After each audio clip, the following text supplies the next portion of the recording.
Chase, I think I'm going to hear more about you. I really do. I think you've got a way about you that you're interviewing, your Mhm. pleasantness, you're smart. So I think I'm going to hear big things about you. Rookie of the year would have been perfectly would have been fine. Yeah, for sure. But the main thing, Brave win, and that's what we want. That is what we want.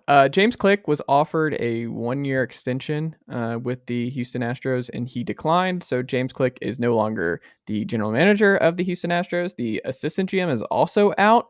So there was some confusion as to who was actually orchestrating these Biggio, signings. I think now Reggie Jackson, maybe Jim Crane himself. It's really unclear at the moment. Well, you mentioned Jim Crane, and this was something I was reading the reporting on this. It's just that, like, this is very clear that Jim Crane is in on baseball stuff. He wants to be, Yes. he's like, there's some strong Jerry Jones vibes to Jim Crane. Yes, I think that he has convinced himself that the success of the people he hired means that he is, by extension, a successful genius. Yes. And that he should have, which I can't even begin to explain the various ways in which that's wrong. Jim Crane's business, the reason Jim Crane is rich enough to be the owner of the Astros and to spend all this money is he came from the background of air freight logistics. Mm-hmm. That is not baseball adjacent. That is not something that therefore gives you the right to be like, you know what, actually, we should make a trade for this guy instead of that guy. Mm-hmm. And it really does seem like part of Crane's problem, I guess you can call it, is that he, rather than wanting to listen to the people in the baseball operations group like Click or like Scott Powers, the assistant GM you mentioned, or like Pete Putila, who would have been, I guess, Click's successor, but is now in San Francisco, I want to say, or wherever. I can't actually remember where Putila went. Is that Crane would rather listen to old guys / former baseball players like Greg Biggio or Reggie Jackson, or there was Jeff Passan's report immediately after the World Series that Houston had a trade lined up at the deadline that would have sent Jose Urquidy to the Cubs for Wilson Contreras to shore up really the one weak spot offensively on the Astros' entire roster. Click was very much for it, but Crane shot it down because Dusty Baker said, I don't want to lose a guy like Urquidy, he's very useful to me, et cetera, which is not to say that Dusty is wrong or that, it would have been that it was a mistake or whatever, just that it's very clear who Crane is listening to, and that's the old baseball guys.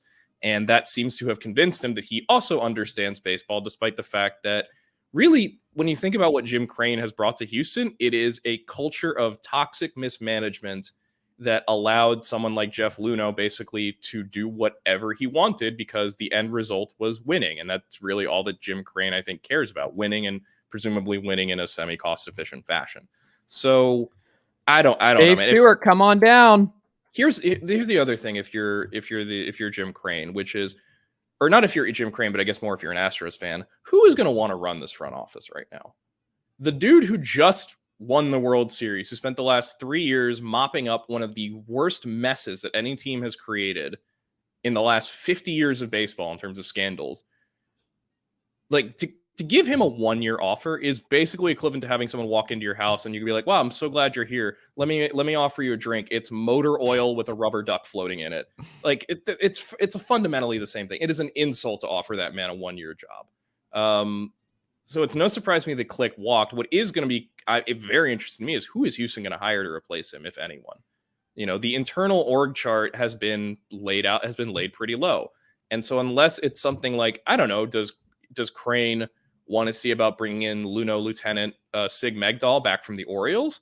Is this a scenario where, hey, maybe Luhnow comes back now that his suspension is up and now that there's the Astros no way you could do it. There's no way. But this is the thing with owners like Jim Crane. They answer to only one person ever. Yeah.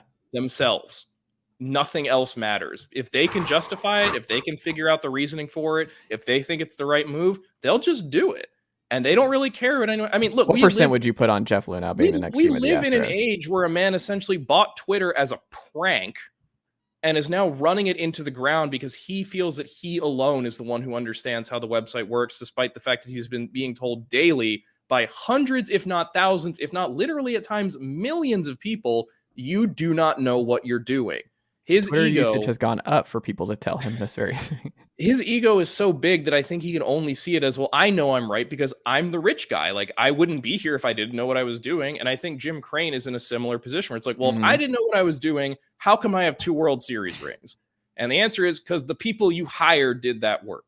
Yeah. Your job was just to nod, say yes, and sign checks. And you somehow have come to believe that gives you, that makes you some kind of genius overall, that putting a signature on a piece of paper is a sign of some advanced like Sigma mindset or whatever it is. So it's like, I can completely understand how Crane gets to a position where it's like, I'll just do whatever I want. And that may or may not be hiring Jeff Luhnow back out of infamy, because in his mind, it's like, well, I know what I'm doing. I'm the owner and there's no one, the buck stops here. So it's like, there's no one to tell me what to do. I can do whatever I want.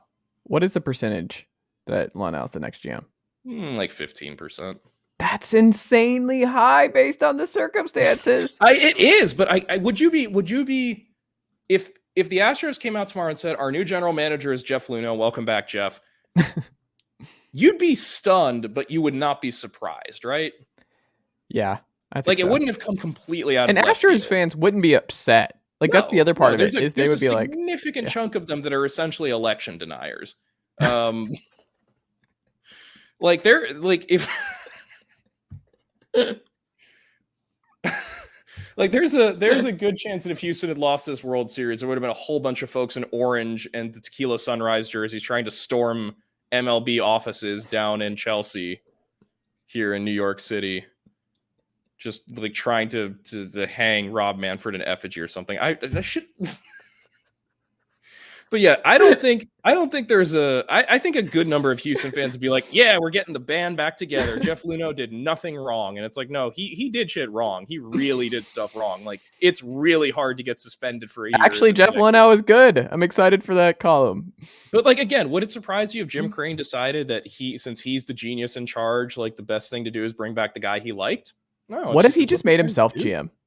I could also see that. I mean, and like, maybe he just has a bunch of underlings. He just hires a bunch of assistants. His thought process about Ted Turner with the Braves is that Ted Turner didn't go far enough. Like, Ted Turner was right the whole time. He should have been given more leeway to do that. And it's like, and that's the funny thing. Like, sports is littered with examples of owners who get too big essentially for themselves and overstep what the boundaries of their role should be and start to think, well, I'm actually the genius. I'm actually the guy in charge. And you can see what that looks like. I mean, on a somewhat different scale, you can see what the results of that have been in Anaheim with the Angels, with Artie Moreno, a very Jim Crane type owner who is meddlesome and made his money completely outside of baseball and seems to be just a kind of dislikable moron. But regardless, because of the fact that he signs the checks, he gets to be the one to say, well, I want it done this way. And the end result is a franchise that has wasted the primes of 2 of the greatest players either of us will ever see in our lifetimes.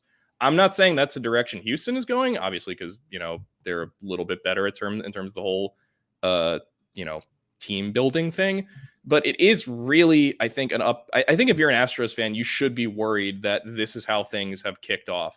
I think keeping Dusty, obviously great, but I think Dusty is also someone where offered a 1-year deal is like, yeah, sure. Like, I'm a million years old. Like, I don't need long-term job security. Like, this may be my last year anyway. Who knows? No, it's fool's gold. He knows this is it. Like, Dusty is done, and he got the ring. Like, he is just like, whatever. Yeah, I think Dusty is happy if next year doesn't work out and he gets let go. Okay, that's it. Dusty's career is over. He gets his World Series ring. He will be a Hall of Famer when this time comes. He'll be remembered as one of the. He's totally fine passing the baton to Carlos Beltran. Exactly. It'd be really funny if it were Beltran. Actually, the funniest thing possible would be not just bringing Luhnow back, but then hiring Alex Cora away from the Red Sox to be the manager and just going like full heel mode into. What about Jim Crane and JD Burke or Lance Berkman? Oh boy. The Lance bathroom Berkman brigade in Houston. Oof. The latrine Marines. But yeah, if I were an Astros fan, I'd definitely be concerned that Crane now seems to think that he is the brains of this operation. Yes. Because everything we have seen from when Jim Crane makes the executive decisions is that things tend to get bad for the Houston Astros. And I don't think this would be any different.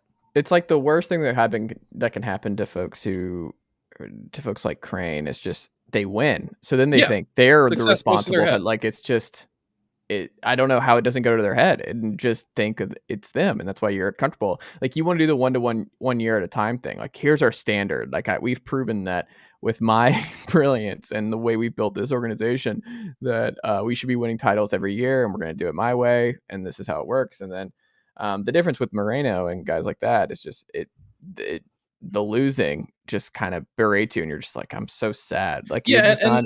And just eventually, like, the more you lose the willingness of fans to be like, oh yeah, sure, well, like, there will be buy-in from Astros fans because, well, we just won the World Series. Like, right. Maybe we can trust the guy who owns the team to know what he's doing. But again, you look at how many teams that are very owner-driven just are not particularly good at this. Yeah. When do you ever hear about Dodgers ownership? When does Dodgers ownership ever make news? It's a good question. Well, I mean, Magic Johnson's in the news a pretty good amount, but he's not. Is he still part of that ownership group? I thought he had sold his shares. Did he sell his shares? I didn't even know I may be wrong. I may have missed. Well, I know one of the minority owners tried to get in on the Mets, right? And then I don't know. It's also getting extremely confusing now because every ownership group is like split into like all these different that's fair. Like, I was going to say, when do you ever hear about Braves ownership? And it's when the Braves don't spend on things. Yeah. And then you're like, who's in it? And you're like, all right, Liberty Media. And then here's this person. We're going to go to this person. It's kind of this one. And we don't really know. Yeah. But for the most part, it's harder to figure it out now. The owners like Crane and like Moreno and like guys like Bob Nutting and I guess no longer, but like the Wilpons, like that kind of owner is I feel like increasingly no longer a part of the MLB landscape of those guys, those independent rich guys who are like, well, I know everything, so I get to run everything. And it's like, for the most part, it seems like these ownership groups that are now consortiums are more willing to be like, no. This is an investment. This is a team is a part of an investment portfolio that includes the stadium and the fan base and all the other assorted stuff that comes with it. We would like to run this as cost efficiently as possible.